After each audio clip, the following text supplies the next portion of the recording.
But going on to our next story, the future of Syrian refugees and what the Paris attack is going to mean for them. Now, as we stated in the top story, one of the stadium bombers has been linked to a group of Syrian refugees.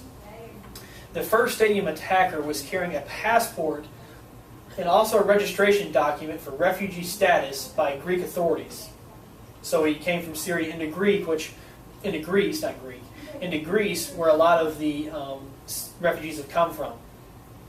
Now, French officials have determined that the bomber was among a group of Syrian refugees who arrived on the Greek island of Leros on October 3rd. Many of the Paris attackers have yet to be identified, like I said, because they blew themselves up, so it's kind of hard to identify them right now.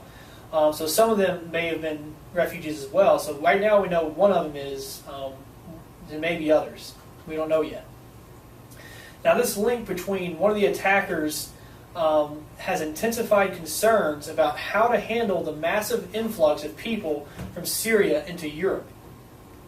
Now, several governors say that they will not resettle any refugees from Syria in their state, several American state governors, that is. The governors of Alabama, Arkansas, Michigan, and Texas say they don't want to accept Syrian refugees into their states.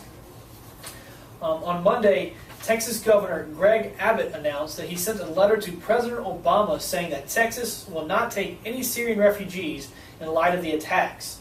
The letter stated that, quote, "Neither you nor any federal official can guarantee that Syrian refugees will not be part of any terroristic activity. As such, opening our door to them irresponsibly exposed our fellow Americans to unacceptable peril."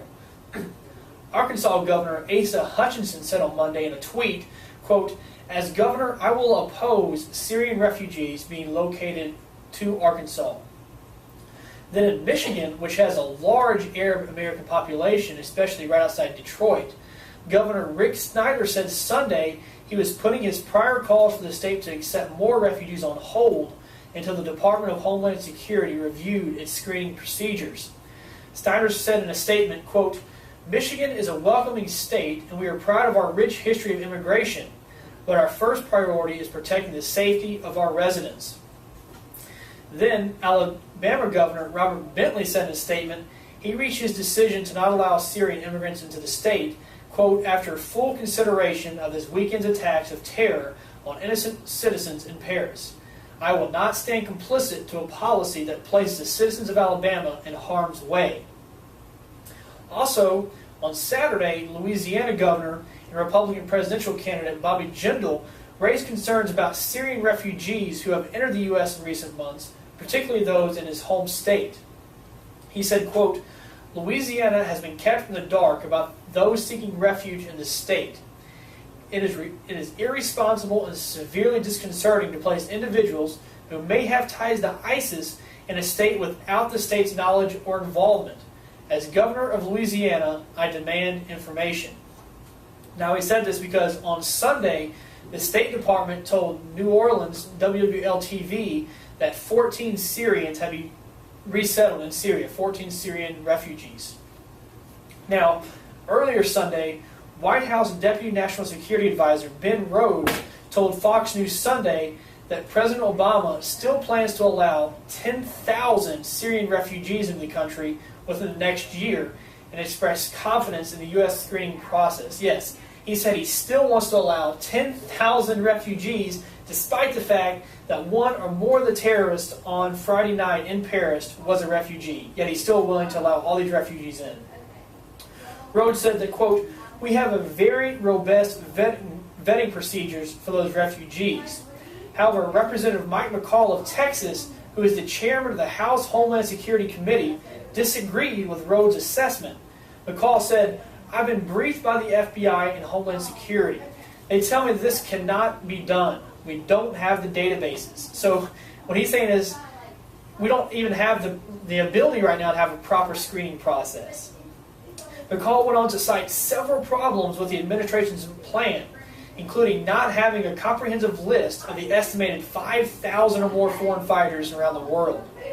Quote, "Paris changes everything," McCall said. "There are a lot of holes, gaping holes." In September, McCall's committee released a 66-page bipartisan report titled Combating Terrorists and Foreign Fighter Travel that raised dozens of major concerns, including, quote, gaping security weaknesses in overseas Syrian refugee programs, especially in Europe. And like I said, we're starting to see some of those holes that they're talking about that allows these extremists, terrorists to come to these areas to, to propagate terrorist attacks, as we saw in Paris. And earlier this year, FBI Director James Comey acknowledged these intelligence gaps in trying to screen potential refugees. So we have all these warnings saying, look, we don't have the procedures right now. We have so many gaps in being to prevent any of these refugees from coming in the country. We don't have the proper screening procedures. It just can't be done right now. Yet the president is insistent on allowing these refugees to come. Now, I'm not against not allowing refugees in, but we have to have that adequate screening process. And if we don't have it, then we should not allow anybody in until we do, because that one that may get by may be the one that commits the Paris attack, or may help commit a Paris-like attack here in the United States. And from that video earlier, we know that they want to target Washington, D.C. So they definitely want to be here and to attack the United States.